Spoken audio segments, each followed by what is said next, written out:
Casey's doing a massive CG meeting about structure and action of the gang. Do you think that's something you managed to do? Yeah, I know there's like a lot of different discussion points about like RP in general right now, like whether it's my RP or people's RP or whatever. Because I saw the Abdul clip about like saying that Tommy T on me has fallen out of love with RP, which is kind of true in a way. Like there's many different factors for that, which I could obviously delve into and deep dive. And again, it can be like Tommy T has achieved everything, so what does Tommy T chase now? Which is true. Like what does he chase? There's that like.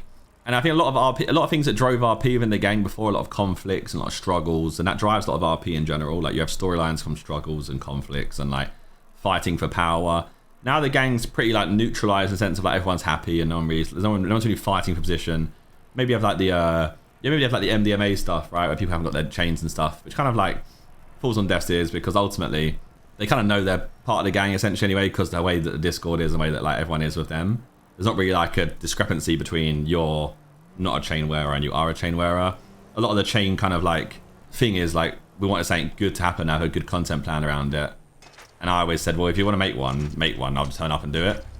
And I had ideas, but it's hard, isn't it? So it'd be one of the things. There's not really been any serious driving factors. I feel like obviously with my time in the city, it's much less.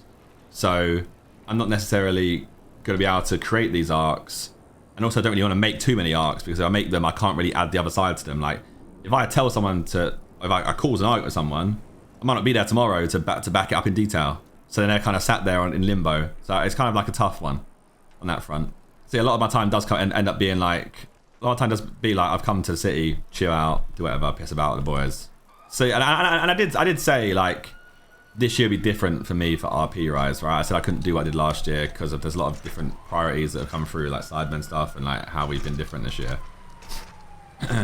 Which sucks. And I mean, and also at the same time, like, I won't dwell on it, but there are 3 very key people in Tommy T's rise and growth that aren't here anymore. And a lot of RP drivers are those 3 people around him. So it's like a touchy one there, you know.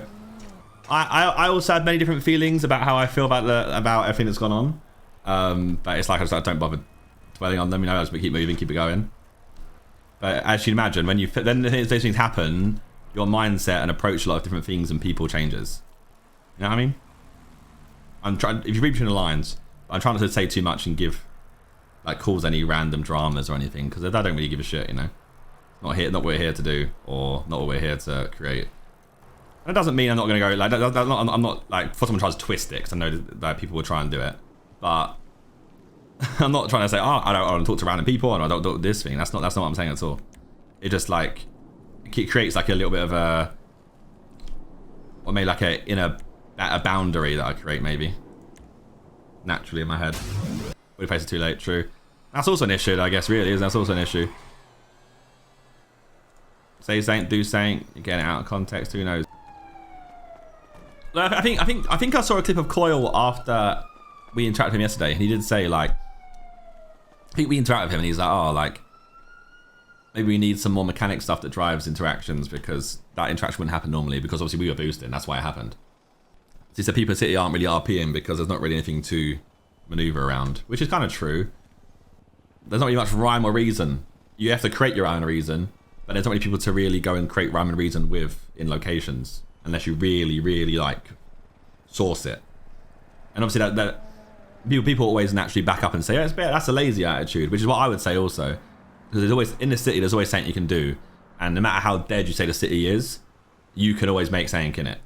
And I will stand by that all the time, no matter where we get to in the city. But it does help you and help people who maybe don't have that mindset when there's other stuff around you to be able to like maneuver with. And it also makes things more comfortable if like people who are new to RP and they have something to like interact with. Like if I was new today, I'd be very confused on where to go and who to talk to.